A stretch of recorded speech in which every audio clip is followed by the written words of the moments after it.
Hello there, welcome back on LabHub, and in this video we're gonna talk about the transformers.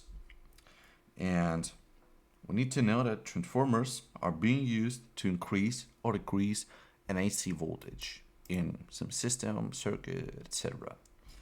So we need some coil, right? Let's imagine this is a coil, and we need another coil.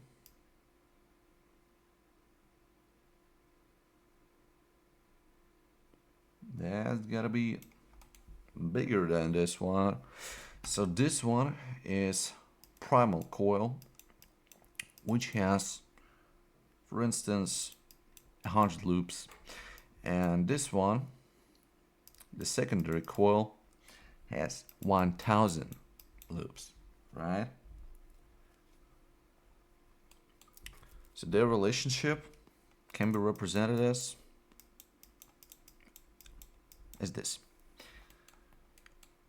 This has 10 times more coils, more loops than the primal one.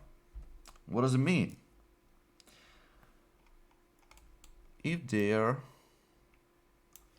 close enough to each other, they're sharing the electricity, yeah, we know it, but we got a voltage on a primal coil which equals 12 volts. What does it mean? What will be the voltage on a secondary coil? Relationship of these, the more coils, right? Well, the more coil, the more loops on a coil, the more voltage. And the relationship between them states that. So if here is 12 volts, the relationship, the secondary coil is 10 times greater. So therefore we need to multiply, get 120 volts. And that's all. Yeah, that's all. What about maybe current?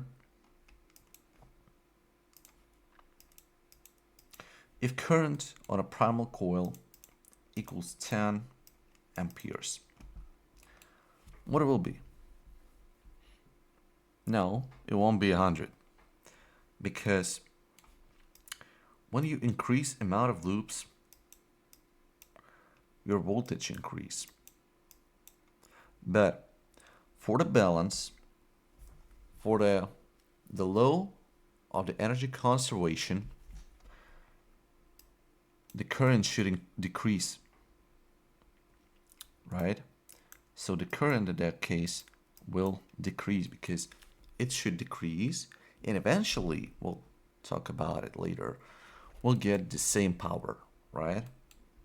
So current decreases, voltage increases because amount of loops increases.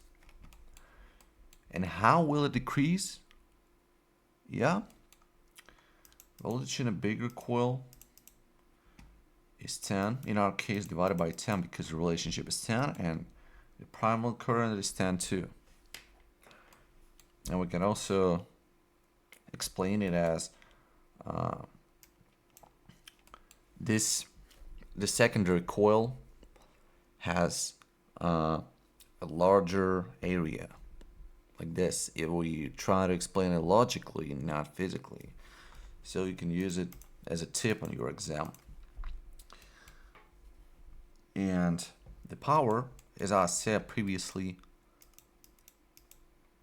will remain the same in both cases, because the power, what is the power? It's voltage times current. So if we multiply 12 by 10, we got this amount, 120 watts. And if we multiply 120 by 1, we still get 120 watts.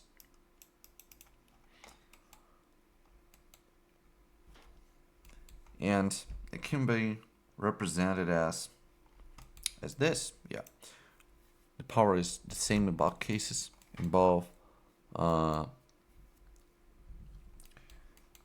coils. So the equation will look like this.